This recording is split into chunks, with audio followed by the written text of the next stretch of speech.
You ever feel like your world can change in a single heartbeat?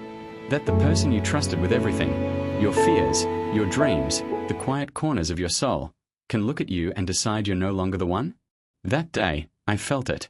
Lena, the first person I truly loved, walked into our cafe, but she wasn't the girl I knew.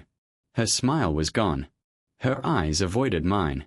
And in that moment, I felt the air shift around me, like the ground had given way beneath my feet. I told myself not to panic.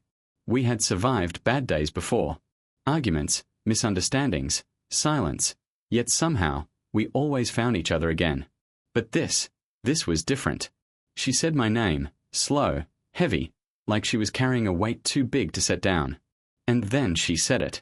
The words that would unravel the story I thought was mine to tell. He came back. I froze, and my mind raced. Who? I already knew. Ethan. Her first love. The one who had left her once. The one she had claimed was gone from her life. And yet, suddenly, he was back. And so was the pull she had for him. The pull that was stronger than me. I choose him, she said. Just like that. No hesitation. No second thought. Her eyes were calm, almost peaceful. And my chest cracked open in that silence she left behind. I asked if I had done something wrong. She didn't answer. I asked if our love had meant nothing. She stayed quiet. That quiet, heavier than any words, became the echo I couldn't escape. I left. Slowly, as if my body was moving against the will of my heart. I didn't cry in front of her. I couldn't. I whispered the words I meant the most. I loved her. I hoped she found what she was looking for. And then I walked away. Not because I wanted to, but because I had to. Because staying would have destroyed me. That night, lying on my bed, staring at the ceiling, I realized something terrifying. Love isn't always enough. Not for everyone. Some people don't leave because you failed them. They leave because they aren't strong enough to stay. Some people aren't ready to hold on to something real. And no matter how much you choose them, no matter how fiercely you love, they might choose the past, their comfort, their fear, over the bond you built. It was a brutal lesson, and it cut deep. But in that cut, I found something else, clarity. The world didn't end because she left. I didn't disappear because someone else became her future. I survived. I survived because I realized love isn't about possession. It's about courage. And if she couldn't be brave enough to stay, then I would be brave enough to carry on. That night, I cried. But I also learned. Some people aren't meant to stay, and that's not your failing. That's life. That's reality. And accepting it is the first step toward never losing yourself, no matter who walks away. The days after she left were too quiet, too sharp in their silence. Every morning, I woke up expecting her name to light up my phone. Every morning, it didn't. And every morning, I felt the emptiness grow a little more, filling the spaces where her laughter used to live. The city itself became a reminder of her absence. Every corner, every cafe, every streetlight held her shadow. I avoided the places we used to go, not because I wanted to forget, but because every memory felt like a blade pressing against my chest. I thought distance would heal me. It didn't. It only taught me how heavy a wound could feel when it has no cure. My parents tried. My mother, with her gentle words, tried to convince me that I deserved better. But I could hear the hesitation behind her voice, the quiet judgment that whispered, "Why her? Why now?" My father didn't try.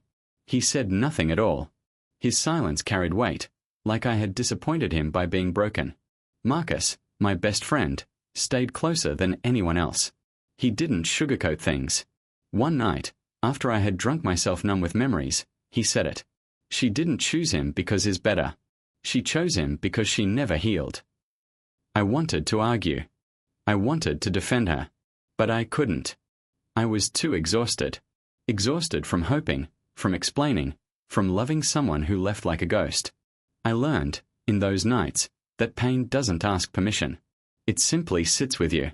It stays. Then came the proposal. My mother sat beside me one evening and spoke carefully, as though every word might shatter me further. There's a proposal. From a good family. I laughed at first. The idea felt wrong. How could I even consider love again when my heart was still bleeding? But the pain didn't leave. It grew heavier, more insistent. I was tired of being the one left behind. Tired of feeling like I didn't matter. The man's name was Daniel. A soldier. Quiet. Honest. Too simple, some said. Not impressive. Not the kind of man that makes a story worth telling. But when I met him, he didn't try to dazzle me. He didn't make promises of love or grandeur. He simply said, "I will respect you. Always." Something in that honesty cut through the chaos inside me. I agreed to marry not because I love him, but because I needed to survive. Because sometimes, calm is stronger than chaos. On my wedding day, I felt no joy. Only a strange, steady peace. And then I saw her, Lena, standing there in the crowd. Shock on her face. My heart skipped once, but only once. Not out of longing. Not out of regret. Out of recognition that I had finally moved beyond the hold she had on me. For the first time, her presence didn't control me. For the first time, I realized I could carry my wound without letting it define me. I could survive without her. And in that realization, the smallest spark of freedom began to burn. Marriage with Daniel was quiet. Too quiet, at first. No grand gestures. No dramatic fights. No sweeping declarations of love. Just steady days, measured in small acts no one noticed. At first, it felt empty. Hollow. Like I had traded one absence for another. But slowly, the cracks in my skepticism began to fill with something I hadn't expected. Presence.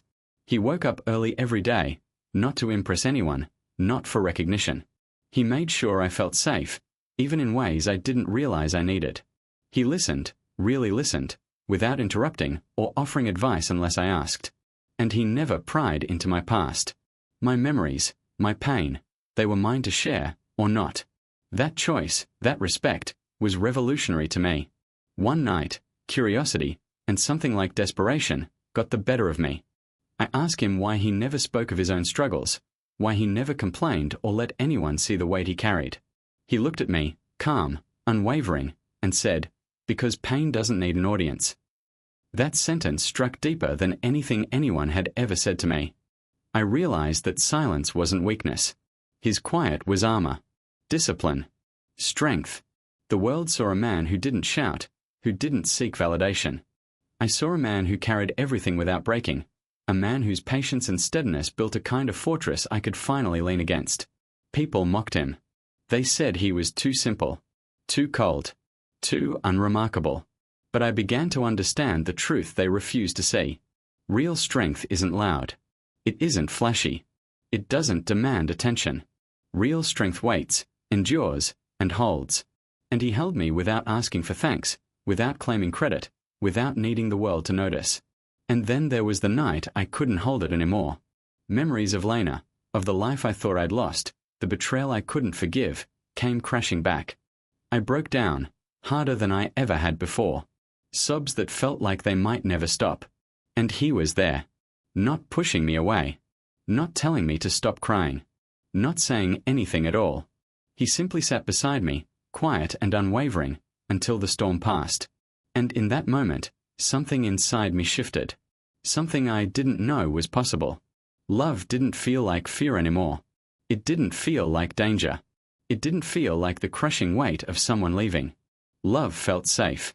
Love felt steady. Love felt like a place where I could finally exhale without worrying I'd be abandoned for someone who came before me. I realized that the world could mock him. I could mock him in my head, laugh at the simplicity of his life, question his emotions. But I didn't. Because in his quiet, in his patience, in the way he loved without fanfare, he taught me something I had never learned in all the years I had trusted the wrong person. Strength doesn't shout, and love doesn't demand fear to exist. For the first time, I understood that sometimes, the person everyone underestimates is the one who can carry you through the darkest parts of yourself without asking you to change, without needing you to prove your worth.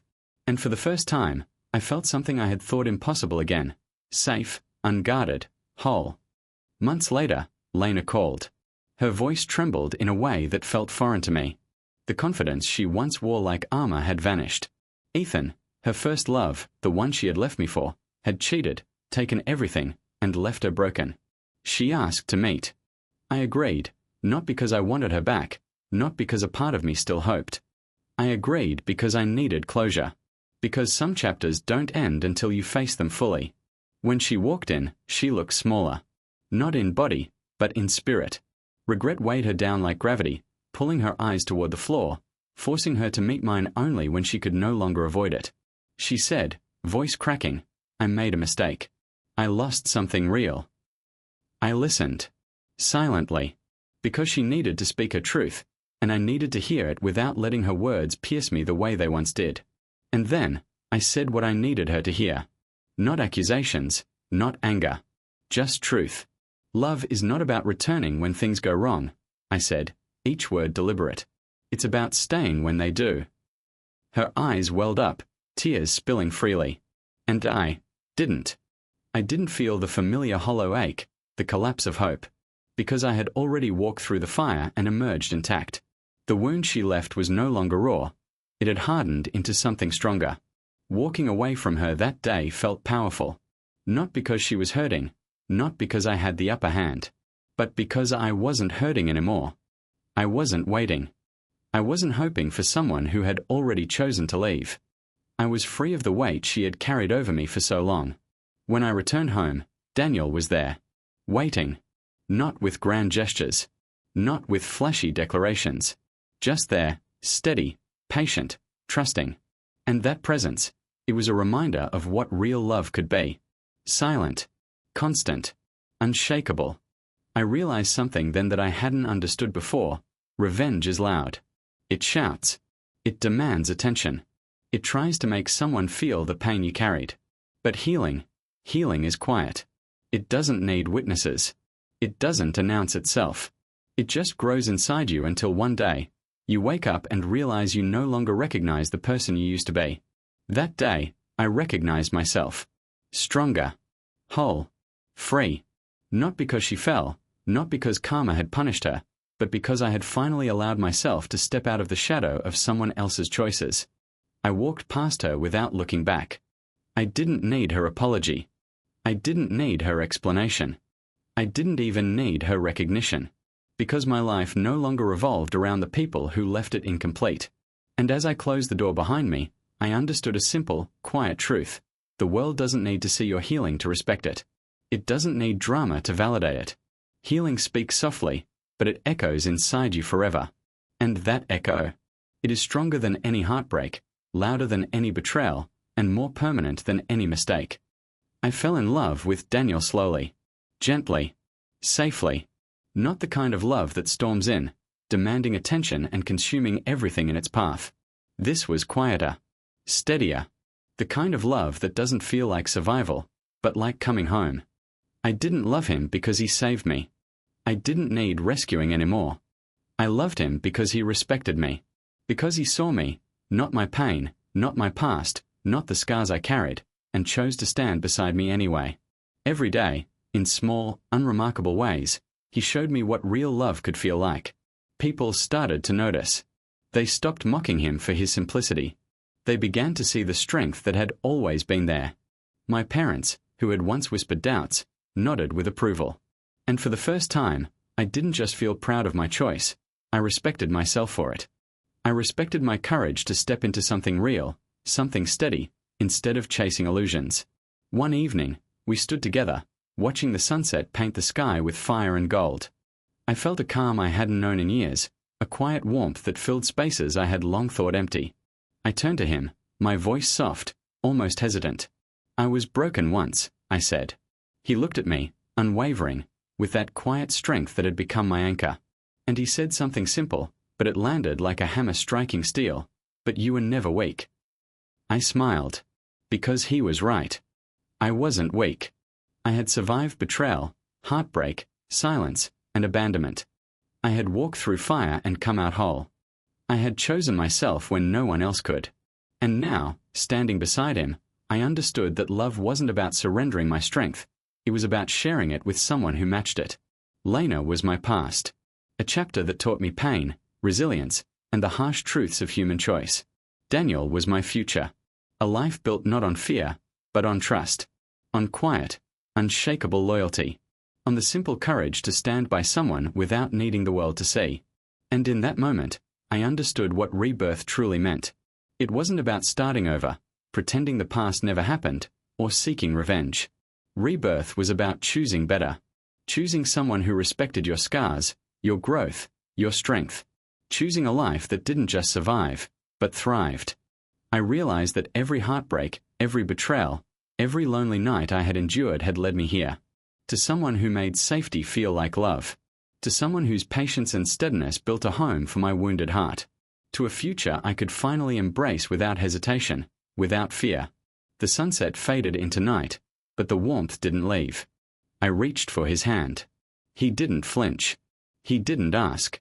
He simply held mine, and I felt everything I had lost, and everything I had found, merge into a quiet, unshakable peace. This was not just love. This was choice. This was growth. This was the life I had earned, and the life I had chosen. And for the first time, I knew, sometimes the greatest victories are silent, and sometimes the greatest rebirths don't scream, they simply begin.